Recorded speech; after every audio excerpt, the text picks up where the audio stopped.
Welcome to Forever Unbreakable. Again, I'm Will Koken. Tonight I am joined by a superstar athlete and somebody that I admire and who has helped motivate me when I was sucking in some races, particularly Ironman last time. Brian was out there on the course, and the things that he said to me during that race, like I'll never forget the keep going, keep moving forward.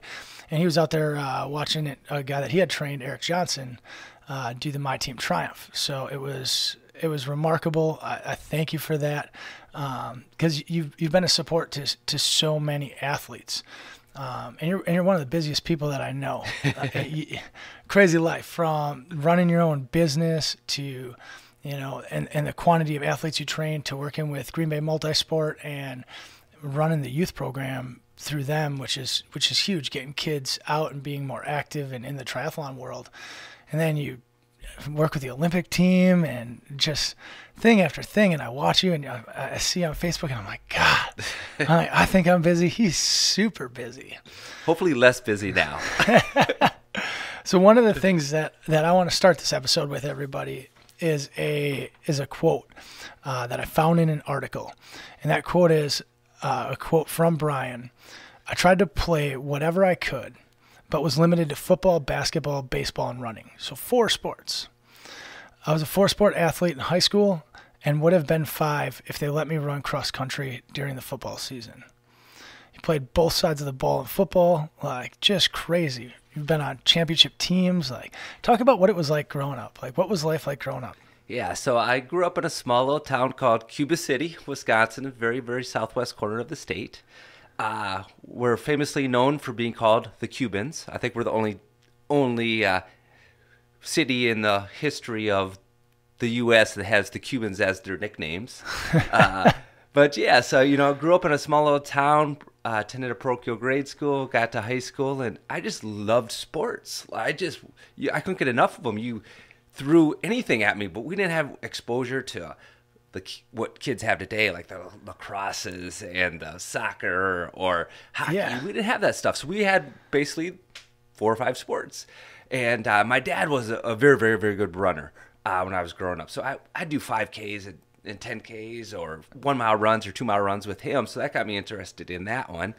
I loved football. That was probably my passion growing up. It doesn't look like I should be a good football player. So what position did you play? So I played running back, and then I played kind of a hybrid linebacker / safety / cornerback. And you were probably like what in high school, like 140 pounds? Probably 150 soaking wet. So it was one of those things. I just loved playing. I always played with older people growing up. So we'd go to this field in between a couple of our houses, and all these older kids, 3-4 years older than me, would just beat the living bejeebies out of me, basically. Yeah. Football, you got tough.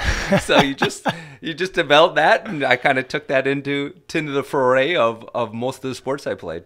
So when you were in high school playing sports and stuff, because I know what you went on to do in college, like when did you find out in high school already that you wanted to go into the sports medicine world and start to go into, a career basically in athletics? I could tell you exactly. January 8th, 1990. I was in a junior varsity basketball game at Cuba City High School. Was first quarter of the game. I had scored 6 points already, so I was like, hey, I don't score that much in most of the time. So I was more the point guard in that, and I did a little runner, floated in the lane, and came down, and it sounded like somebody slapped the backboard. Unfortunately, that was my leg breaking. No shit. Yeah, so broke tib fib, was pointed the wrong direction, so I kind of got it situated, and at that point you're kind of in shock, so it didn't hurt that bad. Yeah. So about 30 minutes later, ambulance ride over to Dubuque, Iowa. So how long was the ambulance ride to get to Dubuque? A little over 35 minutes. Damn. You're in some pain now. That was pain. That was the most pain. Once you experience that pain, most other pain doesn't seem quite so bad. But yeah, so it was probably unheard of. I had surgery kind of that night. They had to set it. Okay. Had this phenomenal physician called Dr. Scott Schummel, who I still talk to every once in a while today. and I was in the hospital for 12 days. So I did it on a Monday night. I was going to have surgery on Friday to put a rod in my leg. They took off the cast and my leg was just black as black could be. They said, no, we can't do it today. Wow. Waited till Monday, had the surgery, got a 13-inch rod placed down my leg, and then I finally got out the following Friday, which is unheard of today. They would never keep anybody in that long. Yeah. So with that process, I just had this interest in sports medicine and the orthopedic surgeon, and he talked to, hey, but there's this thing called athletic training, like you might be interested in. And I was like, yeah, that sounds really, really neat. So that kind of got me into, it was a terrible incident and accident, but also got me to work hard to get back to play football. And then secondly, kind of gave me a profession. Yeah, and you're crushing it in your profession. Yeah. Like, I mean, to say the least, you have crushed in your profession. Like when I Googled you, and I don't know why I hadn't Googled you ever, but I Googled you for this, and like I had to Google McWilliams training studio for getting bike fits and whatnot, and so I Googled your full name, and I was like, you got more letters after your name than 99% of people. Like, it's awesome, but that just says like your commitment to success and excellence and to continuing to push yourself, because you don't get all of those acronyms from going through one certificate or one training course or one college degree program.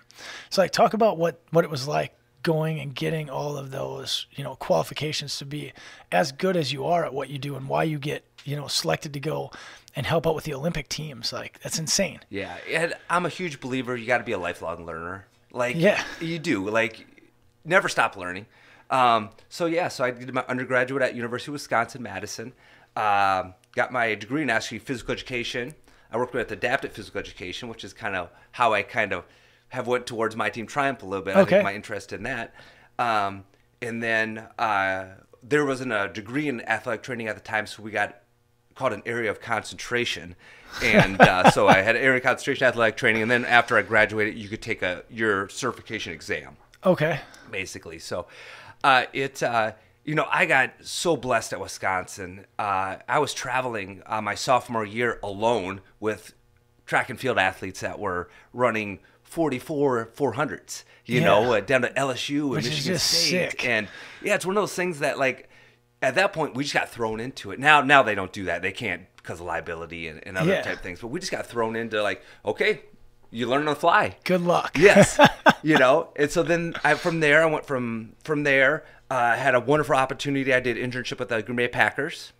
So that was in 1996. So that was one of the Super Bowl years. Yeah, so had to be just sick. Awesome. It was amazing. Like, Brett Favre, Mark Chmura, and just that whole crew. You knew there was something special about that group. I just did the summer, so I was with them for about 2.5 months. Nice. I did all the preseason games. Yeah. And then it was just amazing experience. That got me exposed to this area, actually. Okay. Like, I never knew this area. So you weren't from this area until the internship. No, so that kind of was my first exposure here. I did have a college roommate that was from De Pere as well, so that kind of got me to know this area a little bit.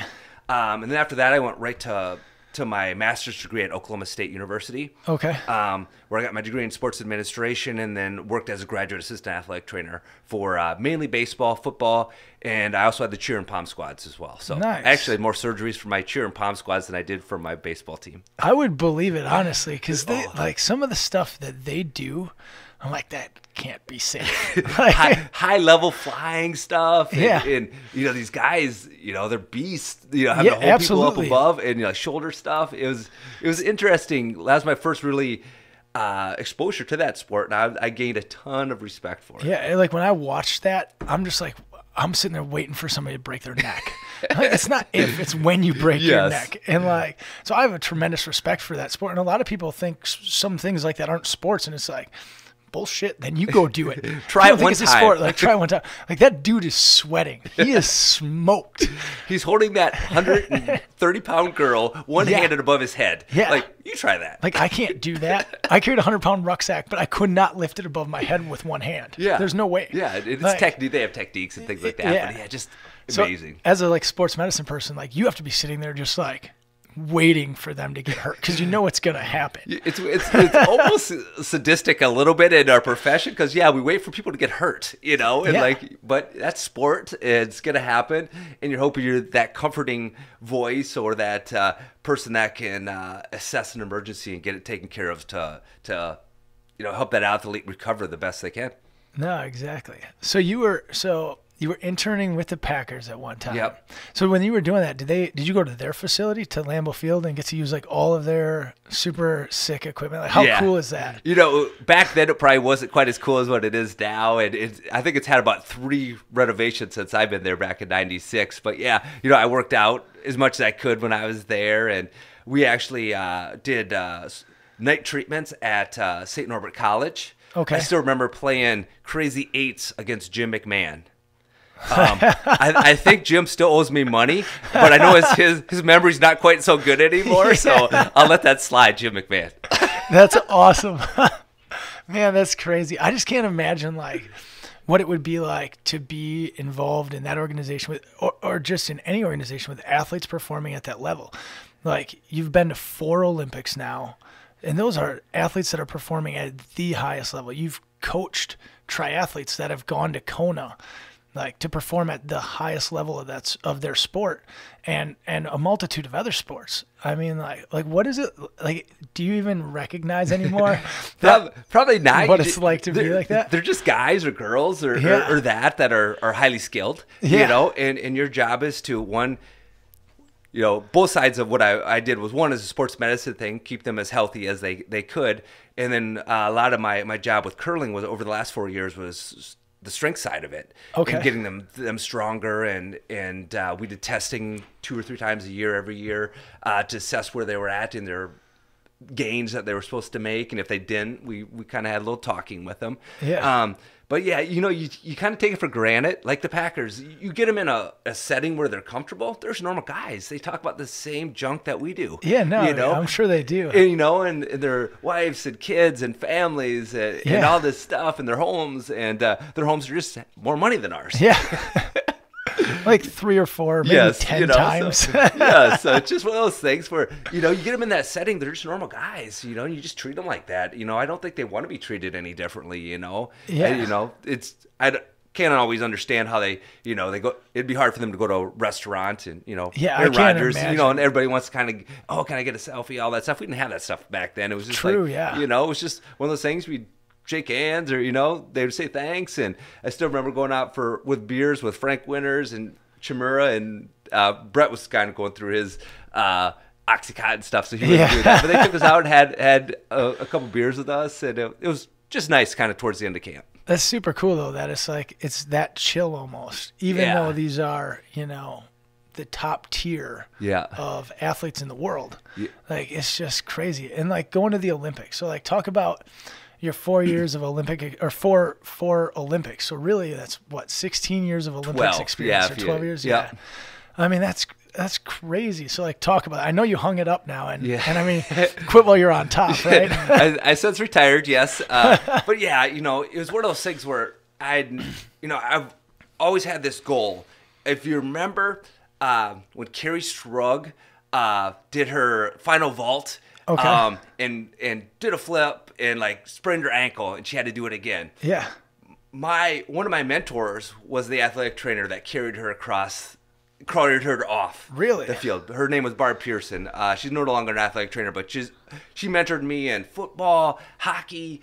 I think we did tennis together. She was just a huge. So is there a lot of different mentorship per sport then, or a lot of different practices per sport? It was in that sense. She was at University of Wisconsin-Madison. Okay.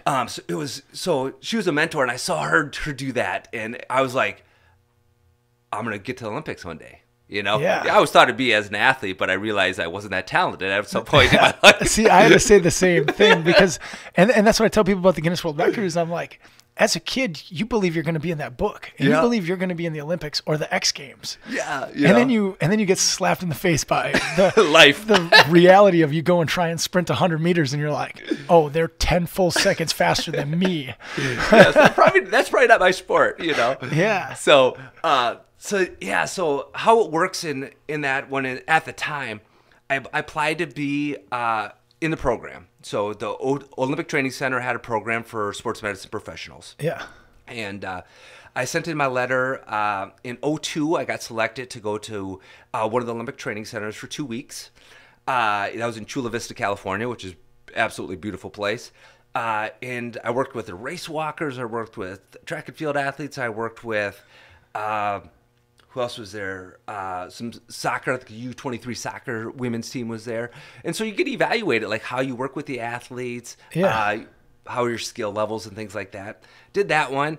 Didn't hear anything for a little bit. And then in '04, I got selected to do something called the Titan Games, which is all the combative sports coming on to that Olympic cycle. Okay. So I worked with wrestling. So like Rulon Gardner, Kale Sanderson, some of the best. Garrett Lowney, who's from Appleton. Yeah. There was a guy, Keith Saraki, who's actually in my conference That's in high school that crazy. wrestled my buddy. Yeah. So it was Greco-Roman. We did freestyle. We had women there as well. So it was different countries doing that one. It was like a 4-day event.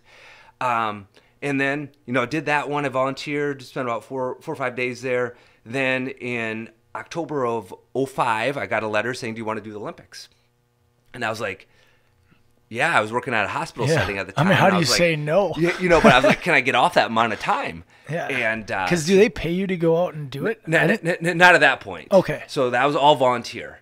But you still figure it out. Yeah. I got okay, and I said yes, I'd go in, and they sent me a letter back. You're going to work with curling. Yeah. And my first response was, what the heck is curling? Mine would have been the same thing. I had no idea what the sport was. I think they figured I would know because I was from Wisconsin. Yeah. And so I just tried to learn as much about the sport in as short amount of time as I can. That was in like October. Some of the team members were playing in Madison in December. I met them there and just kind of worked with them a little bit. We had a camp in Bemidji, Minnesota. That's where a majority of them were from, like a week before we left. Okay. And then we flew off to Italy and spent a little over 3 weeks there. And it was amazing experience.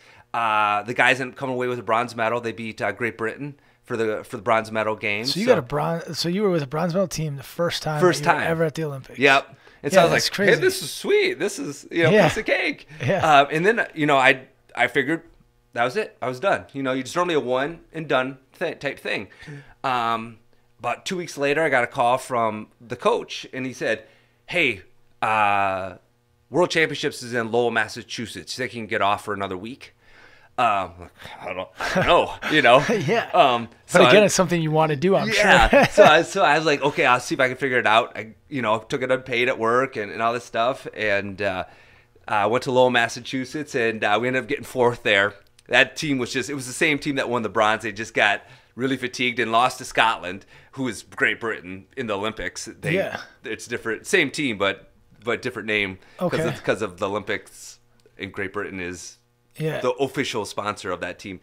And I was like, okay, great. Did this one, done. When you talk about like getting fatigued, right? Yep. In curling, I didn't realize how long a curling match actually went. Yeah. And like how much they're like sweeping the brooms like a million miles an hour. I'm it's like, crazy. It's 3 hours. Most of them are 3 hours long. Yeah, I had no idea till it was on for the Olympics this last year. When you were at the Olympics with them, and like only because of knowing you did I really know what curling was, and I like sat down to watch one of the matches, and I'm like, this will be done in 20 minutes. No, not so much. That's one not end. At all. It is one of those things where you play at a World Championship. There's 12 teams. You play all 11 teams once over like 6 days. So it's like a round robin. Yeah, you do a full round robin, and then the top 4 make playoffs, and then there's some tiebreaker games that get in there. Wow. So it basically about top 6 teams normally get into playoffs. Okay. Of some sort. Yeah. So you could play another 3-4 games. So you play 14 games, which is 3 hours apiece over a 8-day period. Yeah, that's a ton of. It's a lot of physical activity, and again, people look at curling and sometimes say like, it's not too hard, Yeah. Like we said before, try that sport and see at that level, like how hard it is, how hard those guys are sweeping, how mentally tough it is too, like to be that involved for 3 straight hours and concentrating for that hard and that long. It's fatiguing. I mean, it's like I watch it and I'm like, it's just crazy the skill that is there to make it stop right where they want it to stop and set up defenses and offensive Yep. And you can see that there's a lot of strategy to it as well. Oh, huge. So it's you're constantly thinking about that and and being dependent on somebody else, and that's what I love about team sports because I wrestled growing up a lot too. And like wrestling was great because you go out there and it's you against the opponent. Like if you didn't work hard enough, you lose. Yep. In team sports, you're dependent on, X number of other people to have worked as hard as you worked. Yep. And that was a unique setting for that. We'll go to our gold medal game this year. Those guys, there's big story on them that they weren't in the program for 2 years ago because one, they weren't ready. They weren't in shape. Yeah. So they all committed.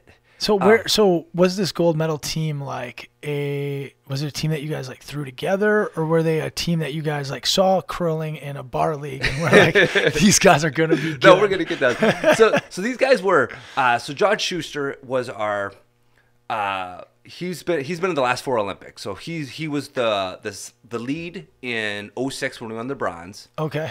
And then in Vancouver and Sochi, he was the skip, and we failed miserably at those Olympics. We got last out of 10 teams. Really? So I didn't know that. Yeah. So what we did is we basically blew up the program. So the teams used to self-form, and whoever won nationals was our Olympic team.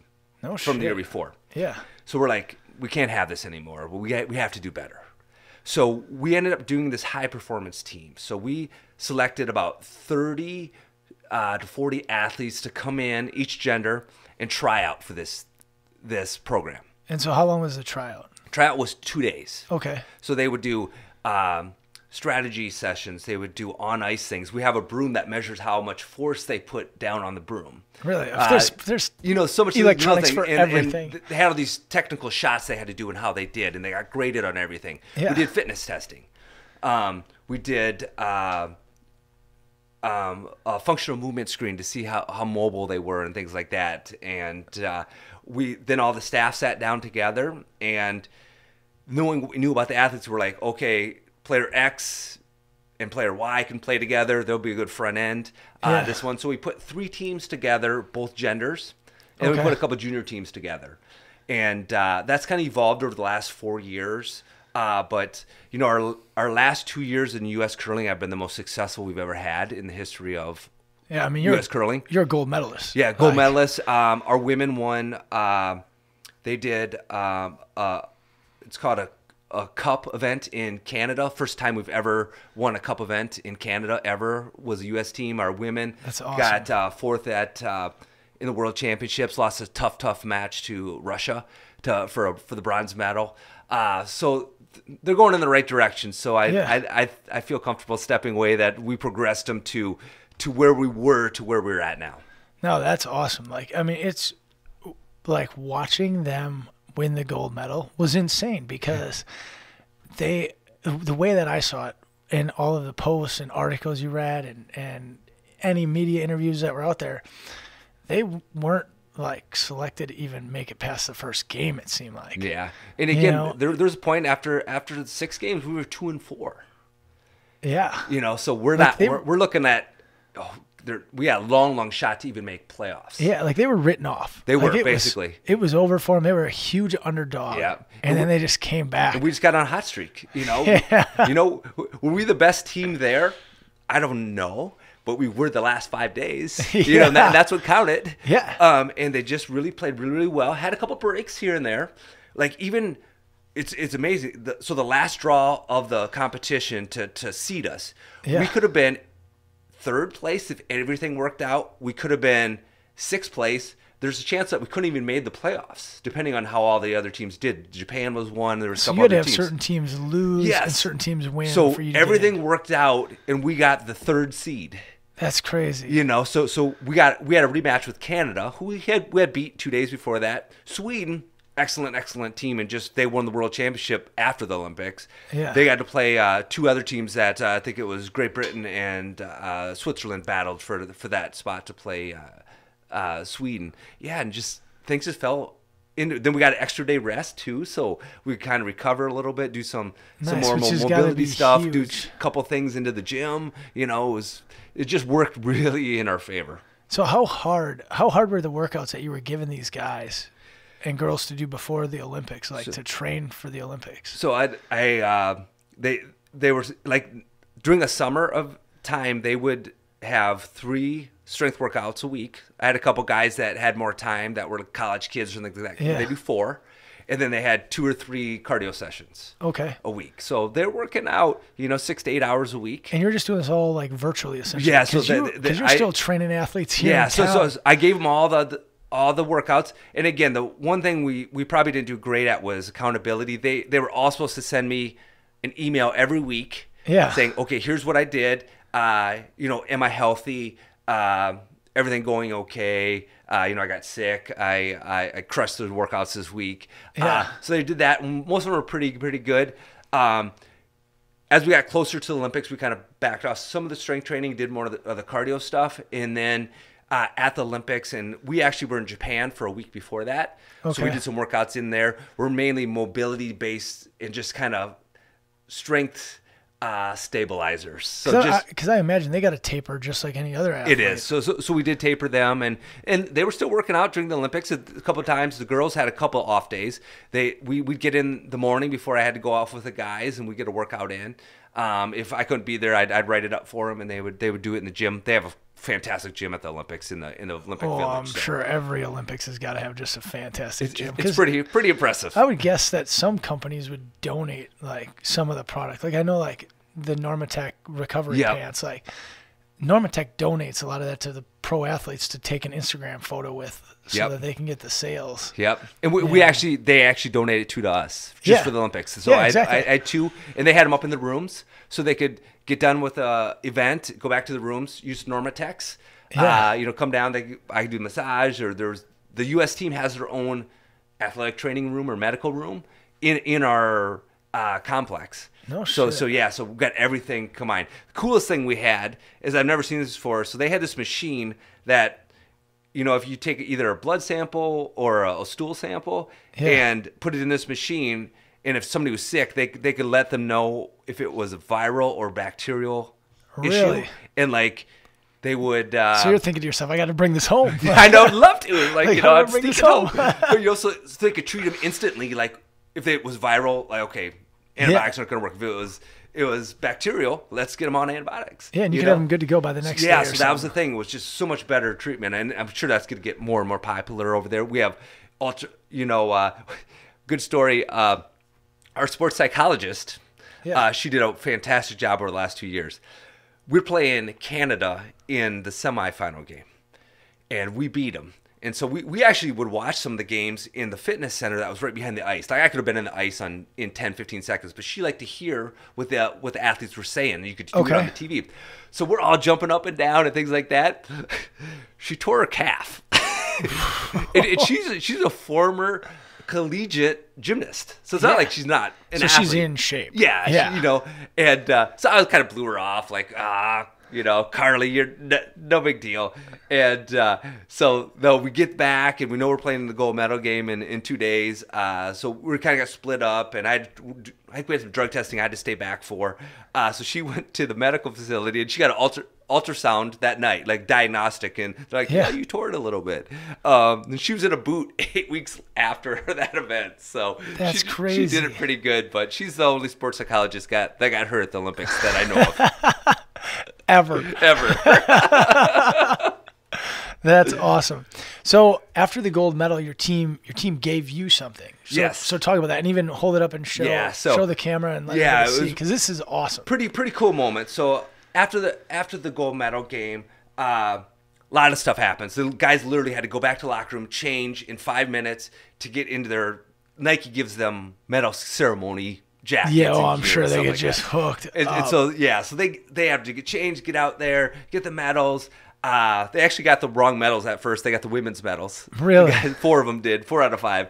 And then we had drug testing. So 2 of the guys got drug tested, and that's pretty They just pick at random? Random in that gold medal game and that. So we had to go there, and I go in there just to make sure the process is correct. Yeah. So there's nothing weird going on, and that our athletes are protected, basically, that nothing goofy happened with the sample, that everything is legit. Okay. So after that, they had to come and do some media. And so then, after that, we're probably about 2 hours after the official game, Yeah.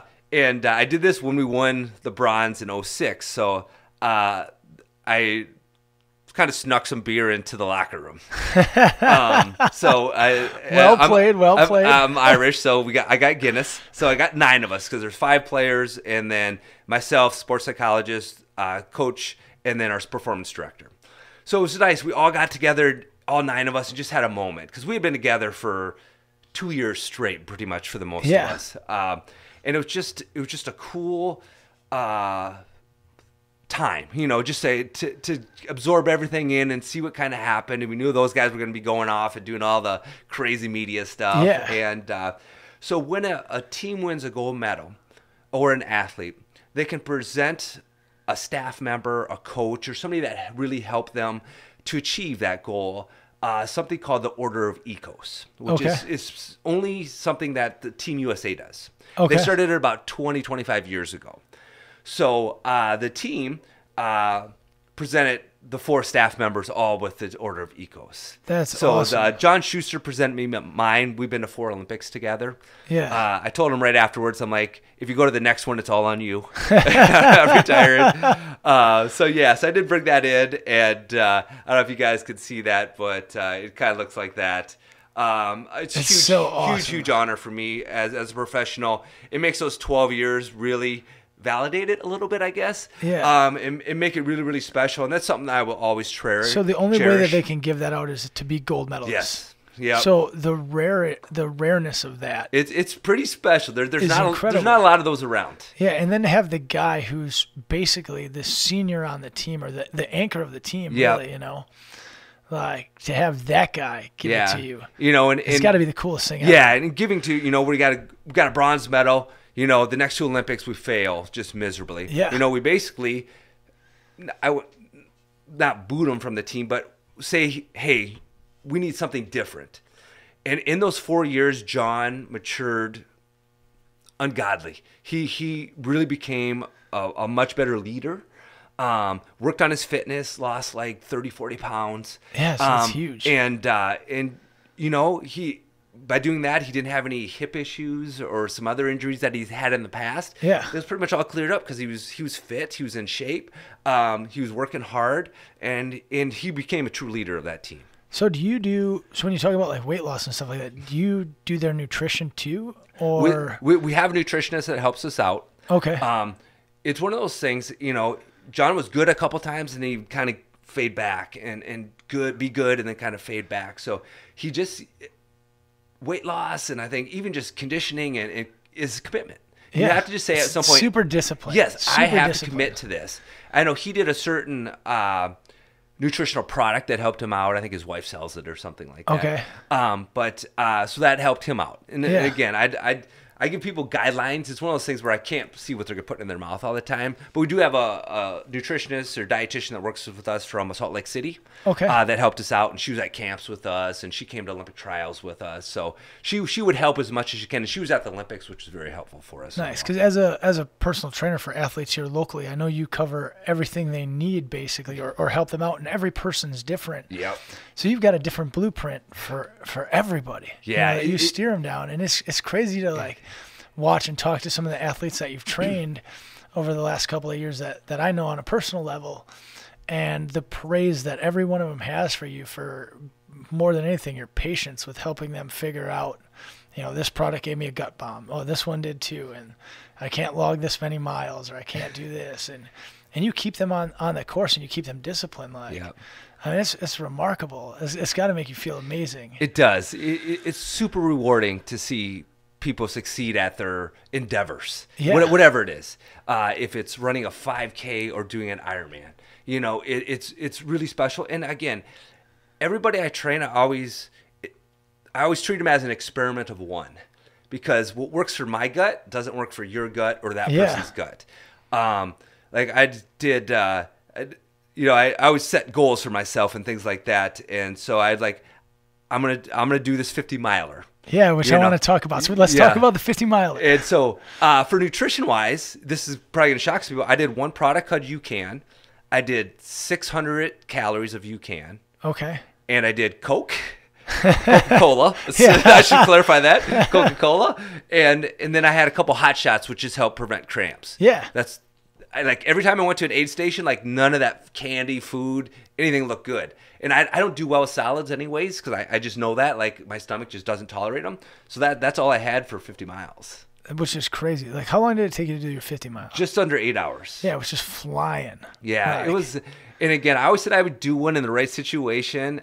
This was it was called the Ice Age Trail. Yep. So it was all in the South Kettles, all on which trail. Is hilly. Yeah, it was challenging. It's got some elevation down there. But I'd like the fall 50 on the road. That just doesn't interest me. It would beat me up too much. Like and that's exactly how I feel. But the trail's just different. It's beautiful. It keeps you honest. It was a beautiful countryside, and just that ultra crew where those people that do that race are just neat people. Yeah. Everybody's supportive, helping each other out. If somebody needed something, they would help you out on the course. It was just a fun event to do. That's what I love about. I feel like the further the distance, the better the people get.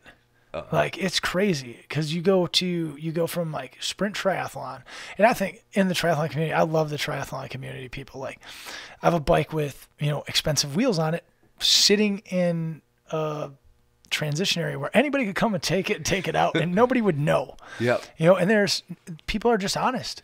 They're just great people, and I feel like the bigger the distance gets, the more the people want to help you succeed. Yeah. And they're out there struggling with you. Like I remember during my first Ironman, I'm walking, like I blew up on the bike. I don't know anything about nutrition. I didn't even know what a coach was at the time. Yeah. So I blew up, and I ended up walking probably 19 of the 26 miles on the marathon.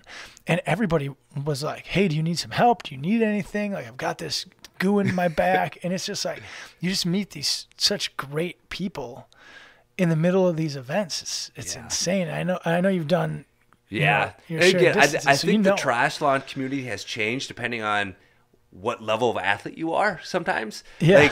Like I've almost got disenfranchised by like being at like nationals and things like that. That's a different breed, and those people aren't always quite as nice. I suppose they're not there for the self-accomplishment. No, they're there to win. They're there to win, to beat somebody up, or beat somebody in their age group or things like that. So that's kind of a different feeling a little bit. It's kind of odd. Like when I started triathlon, everybody was super cool and helpful and helpful, and it's kind of changed a little bit.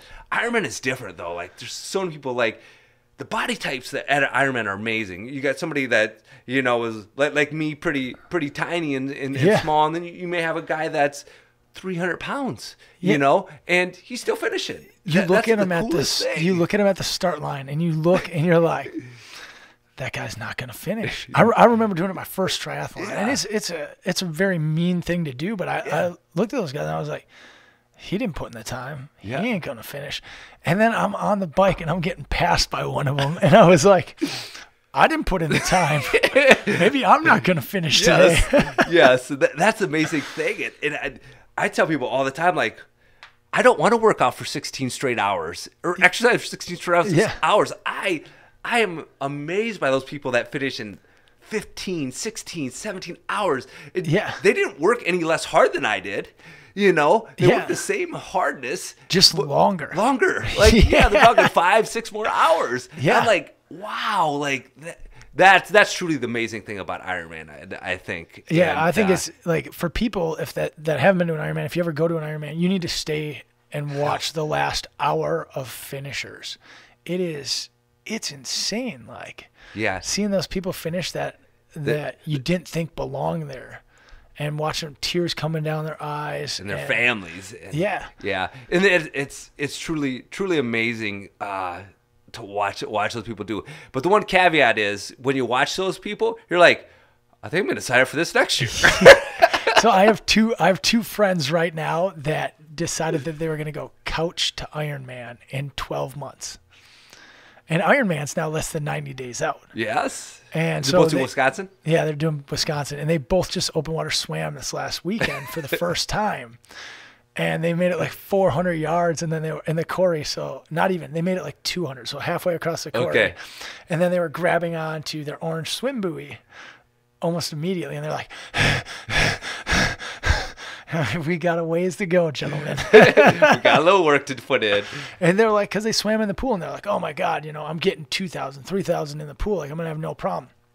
But as you know, and like what you do with the youth kids, getting them out into the open water like that, it's a game changer the first time you swim in open water. Oh, it's completely different, especially with other people around you. Yeah. Like, and you got to figure waves start at, this year Ironman's going to be a little different with the time trial start. But yeah, when, you start with 50 other people or 100 other people in a wave, it changes things. Yeah, no, it really does. So what is the first piece of advice, I guess, that you would give to anybody who's on the couch right now who sees an Ironman or a triathlon and is like, I want to do Ironman next year, or I want to do an Ironman in the future, or a triathlon, or a race? Like, what would you tell people that hadn't run or hadn't worked out that are about to go and take their first mile? And, like I was telling you before we started, I've got a ton of people who are messaging me about sign up for 5Ks, 10Ks, half marathons, triathlons, and they've added me on Strava, and they go and log their first mile, and it's like a 12.5-minute mile, and they're like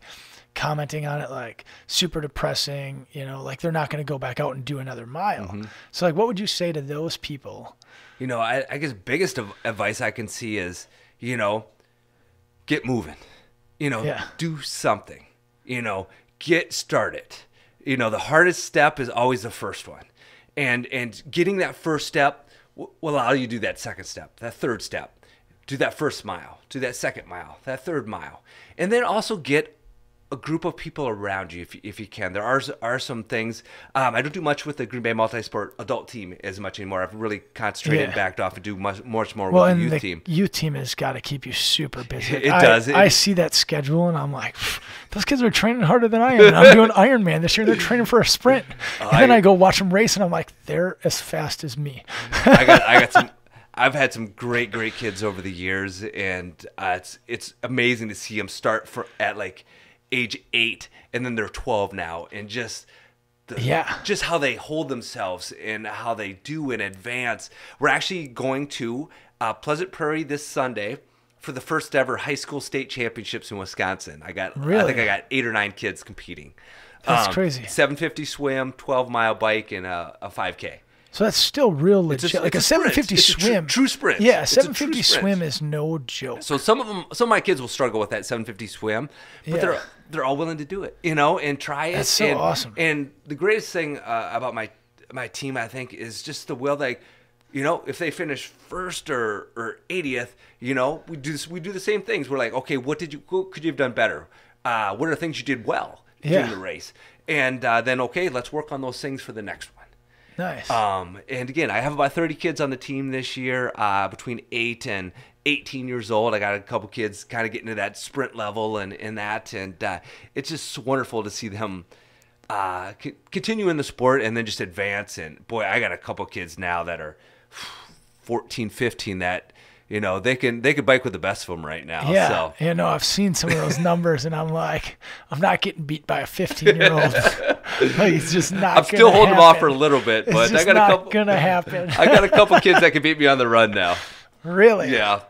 Because you're a fast runner, so let's talk about one of, to me, the coolest run you've done. Like, I know you did the 50-miler, but I don't think that compares to either Boston or Cellcom with Jacob. Like, talk about both of those experiences once, because that to me was nuts. Like, watching you let Jacob push you through the finish was insane. Knowing that you still had to be so fast to get in. Yep. No, so we had this. Me and Jacob have been running together for about 6-7 years now, and we've done sprint triathlons up to half Ironmans. We've done half marathons. We've done and so everybody knows 10Ks, Jacob is a disabled kid. Yep. So he's got to get pushed in the chair almost always. Yep. But not every time, as we know. Not every time. So I just had this thing like, okay, I'm going to be turning 45. I know I get an extra 10 minutes, so I had to run a 3:25, and it's called a dual program. So you have to run your qualifying time. It doesn't make any difference that you're pushing somebody. Yeah, which is crazy. Yeah. So so I said, okay, and I'm like, 3:15 I think is doable, depending on the day and how things are. So we did runs together, and I was still traveling a lot with curling at the time. So it was kind of back and forth. We'd run when we could and hit some runs and do some of the Cellcom runs. And so Cellcom would have been 2017. We just went for it. And you threw it down. We did. We had a good day. We had one bathroom break that took us about 3 minutes.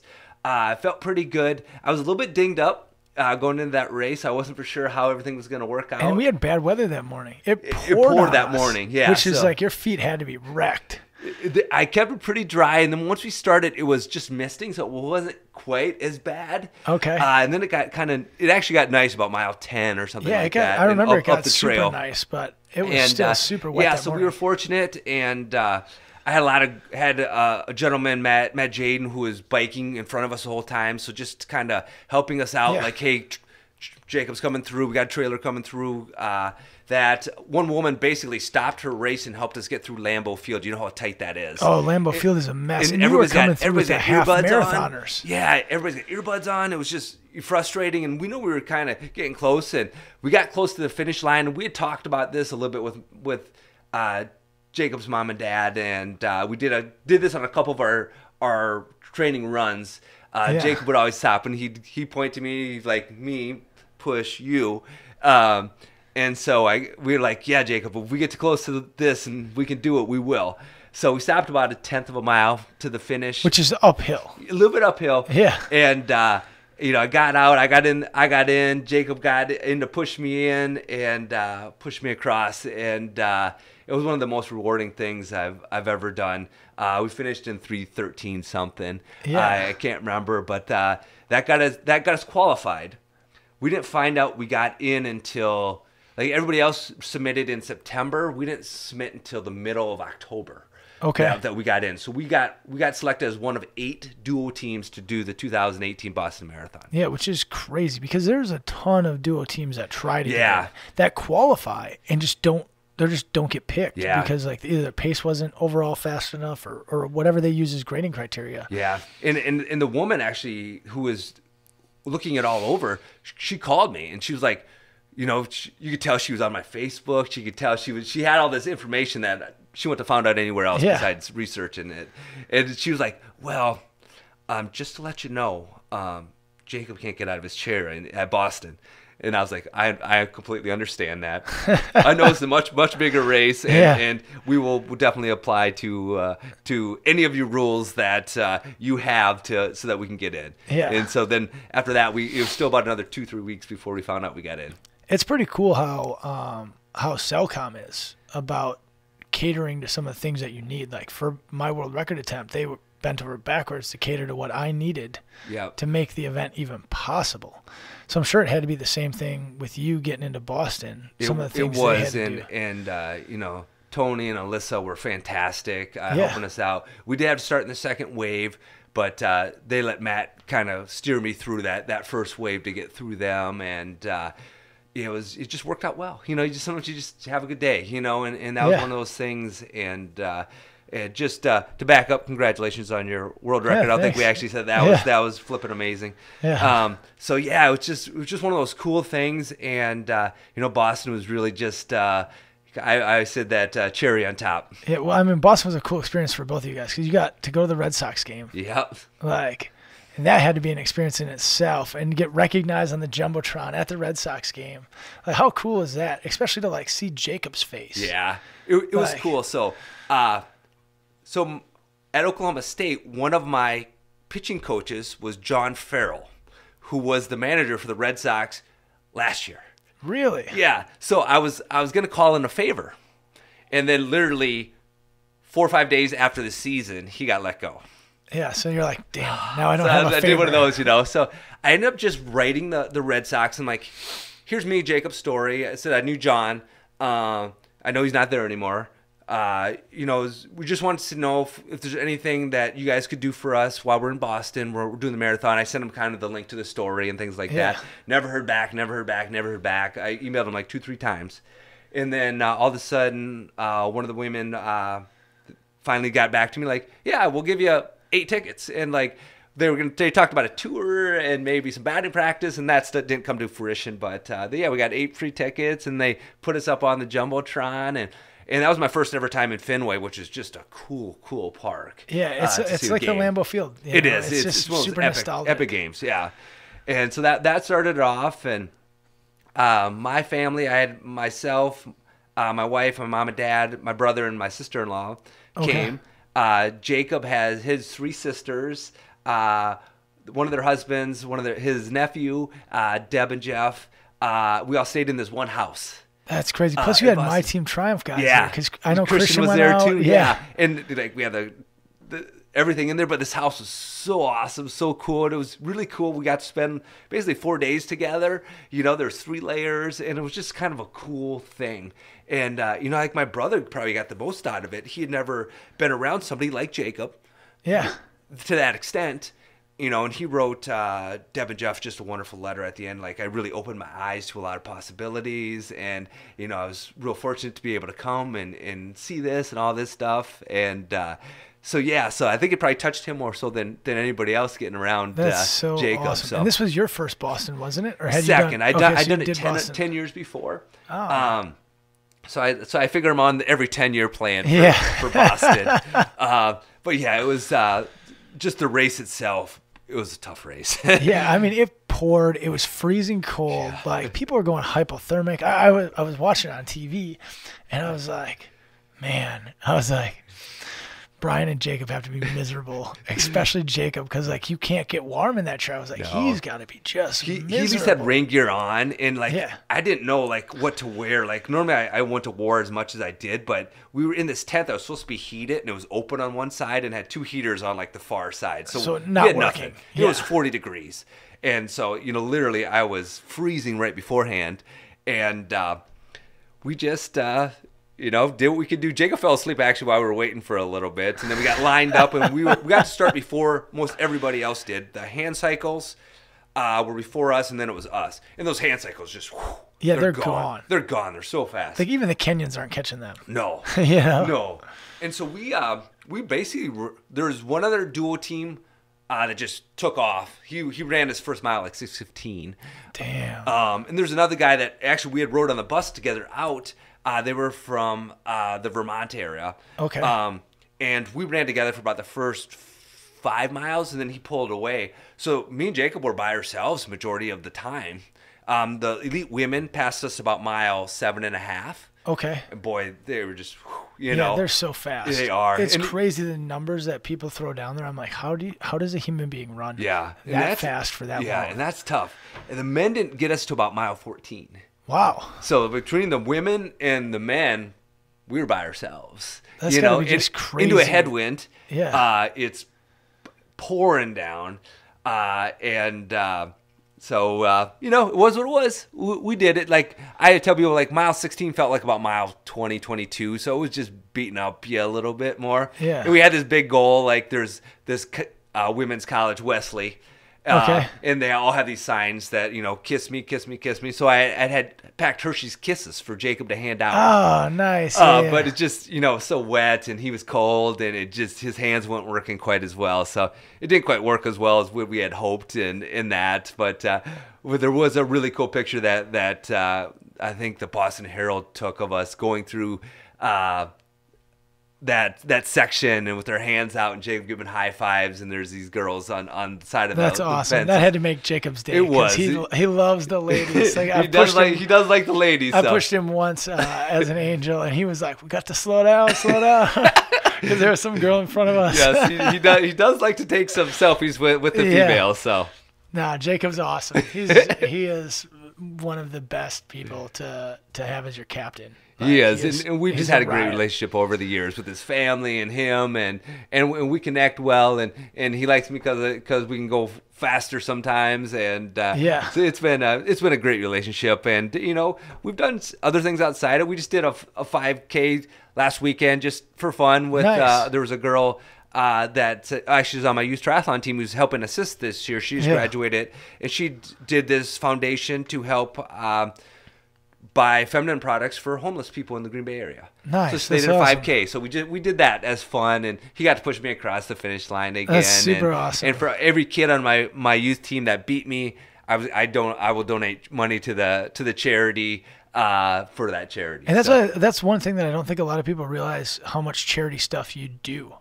Like, you do the MyTeamTriumph stuff, but on top of just, running and being an angel, you raise a bunch of money for them too. You open up your studio, the McWilliams training studio, to that 24-hour cycling event that raises a ton of money. Like, I mean, time and time again, you've helped numerous angels over the years, achieve goals for their captain. Mm-hmm. Like, and I don't think enough people realize that. Like, you give back to charities in ways that I don't even think you realize. So thank you for, helping this community, the Deep Pure Green Bay area grow and prosper. A lot of because of what you do and provide, It's crazy. It's an honor, when you have an ability and maybe the financial ability to give back to the community and help some of those people that are less fortunate or just need a helping hand or just like for MyTeamTriumph, just the ability to somebody to work with them so that they can be in a 5K race, which they've never been able to do by themselves or something like that. It's just a cool experience. I think everybody has those charities like your Hoo-Ha and that charities that really just speak to them and talk to them, where MyTeamTriumph does that for me. And I love when my, 18-year-old, who would think of buying feminine products for the homeless women in this area? It's one of those things you just don't think about. And she thought, hey, these people need this, and she raised, I think they raised $2,000-$3,000. Yeah, it's huge. I will always support those people, and anybody who's ever asked me for something, I will give something, no matter if it's a bike fit or something for my studio or money. I just really believe that it's our obligation to do some of that. Yeah, I mean, I've seen you give back numerous times to multitude of organizations. You've given to HUA, you've given, so I've seen it numerous times. I just want to personally thank you because it makes the community better. And a lot of times the people that are out there doing that don't ever get recognized for it. Well, so I want to make sure you're recognized for it, because to me that's freaking awesome. Yeah, and again, I'm one of those people I don't do it to get recognized. My favorite person in the whole world, athlete growing up, was Barry Sanders. Oh, I love Barry Sanders. And he scored a touchdown, handed the ball to the ref. Yeah. And I don't think, for me, it was never about. It was that personal accomplishment. I could do it inside, and be fine with it. I never needed somebody to say, you did a great job or things like that. It's always nice to hear, don't get me wrong. Yeah. But that's not the reason I've ever done it. I've always done it because I felt that was the right thing to do. No, and that's why you continue to do it. Yeah. And I believe because of that, because you're a genuine good person and genuine good people, karma comes around. And that's probably a part of the reason why you've gotten the experiences you've gotten to go to the Olympics and things like that, is just being that level of a good person. It just comes back around. Yeah, awesome. And being skilled and having some luck. Yeah. That doesn't help. That doesn't hurt you either. Luck definitely plays into a lot of things. A lot of things in life. It does. Be in the right place, right time. And I got selected for curling in 2006, and next thing I know, I'm with them for 12 years. Yeah. It's just one of those things. I had 4 different program directors. It was just a long haul, and we've had ups and downs, and it was just one of those things that fortunately I was one of the people that stuck with them for that long, and got to see the fruits of our labor. Yeah, especially when you go from 2 failing years and having to disband the program and rebuild it. Yes, starting from scratch, basically. Yeah, to see it all come together is just awesome. And you've done that in more than just curling, and you've done it for tons of athletes that I've seen go out and finish things that they didn't believe they could finish when they first showed up at your door. Mm-hmm. Like, hey, you're a triathlon coach, or you're a coach at this or a coach at that. Like, I'm not going to be able to run a marathon, but please show me the way. And you get them there. Yep. Yeah, and a lot of the time is making them believe that. Yeah, and that's probably the hardest part, I would Sometimes think. it is, yeah. Like, yep. It was hard. It took me like 14, 15 months to believe that I could break the record. Yeah. Like, it took that long to just. How long did it take you to recover? Are you still? Still recovering, yeah. Yeah. I'm still peeling blisters off my feet. Like, so I just had my first ever did not finish at Horribly Hilly in Madison this weekend. I tried to do the 200K bike ride, and I overheated on the bike and passed out. I just remember everything going blurry, and then I woke up on the pavement, like puking my guts out, full heat exhaustion. Right? Yeah, I'm fine now, but I was like, man, like I'm still was broke. that Saturday or Sunday? That was Saturday. Okay, so it was still like 90. I think the high was 94, and those like are humidity. Brutal hills. Did you guys go Blue Mound, right? Yeah, I got crushed. I got my soul crushed. But it just goes to show how human one is. And I made a ton of mistakes. I thought that I could do whatever I wanted because I've done Ironman. I've done Ironman with a pack on. I've now broken a world record for a marathon with a pack on. And so you go into the race thinking, I don't need to prep. Yeah. So I wasn't hydrating. I wasn't salt loading. I didn't care about my nutrition. And I got out there and I didn't even look at the course map to see how often I had water points. Or I would have packed another water bottle. Yes. I got crushed. And it's that like failure to prepare because you just get overconfident. And so the best thing that happened to me was honestly failing my first race. And now I'll be much, much more successful moving forward. But so one of the things that I want to bring up as we talk about, people going and not believing that they can, like, how would you define somebody being unbreakable when people, are already almost broken when they show up thinking, I can't do this, or halfway through, training with you is, I've been on bike rides with you before, and it's like hanging out for dear life sometimes, and you're just pushing me to be better. Yeah. But I get done and I'm smoked. And if you're not resilient, you're not going to come back. So like you yourself are beyond unbreakable, but you've got athletes all the time that you deal with that at times aren't. So like define what unbreakable is, I guess. I think the word that comes to mind the most is persistence. Having a plan, having a game plan, executing the game plan, and knowing there's going to be ups and downs. Like there'll be times, not every workout's going to be a great workout. It's impossible. You're not going to crush every workout. There's going to be some like, I felt like crap. I think that, but why? Like, because you didn't eat the day before, or that race. Like, what did you eat the day before? Like, oh, I only drank one glass of water. I'm like, and it was 90 degrees out, So it's getting them to think outside the box a little bit more than just isolating on one thing, but this holistic thing, and persevering when times are tough and embracing when times are fantastic. Because I guess the older I get, the more I realize those good days are a lot farther and fewer between than what you think. Yeah. So when you're healthy and able to do things and have a great race, embrace that like nothing else. And I've always had a 24-hour rule, and this is with my kids when I used to coach team sports and things like that. You have 24 hours to bask in your glory, or you have 24 hours to be angry at whatever, and then life moves on. Then you forget it, you learn from it, and advance on. And, I think that one thing is a part of being unbreakable is you need to continue to challenge yourself when things don't go your way, knowing that things will get better. Yeah. So I use that 24-hour rule after the world record. I let myself enjoy it for 24 hours for one day. And then on Tuesday, I was like, because it happened Sunday, so I took Monday to enjoy it. On Tuesday, I was like, back to the gym. So 3:30 in the morning, I was back in the pool, got on the bike after, and I was crushed. So Wednesday was another break day. Yes. Well, I'll tell you how you kind of failed at Horrible Hilly. I got a funny story. So many years ago, I did Cellcom, and it was like my third marathon. I ended up having a good day, broke 3 hours. Nice. And so I was like, oh, I'm got all this fitness right now. Yeah. Bellin was 3 weeks later. Okay. And my dad was a pretty good runner, so his record was like under 36 for 10K. Which is flying. Yes, so I'm like, I think I can get it. Yeah. I think I can get it. So, took a couple days off, and then I trained hard for 2 weeks. Dumb. Dumbest thing I ever did. And so it was one of those humid days. I'm like, 10K, 10K.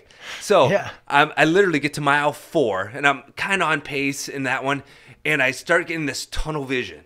So my eyes just like, I can't see out here anymore. All I can see is like right That's here. exactly what happened to me on the bike. Like, And I was like, I got 2 miles left. Not worry about it. I can push. And then I get to mile 5, and I'm just like, my eyes are spotty, and I'm getting dizzy and things like that.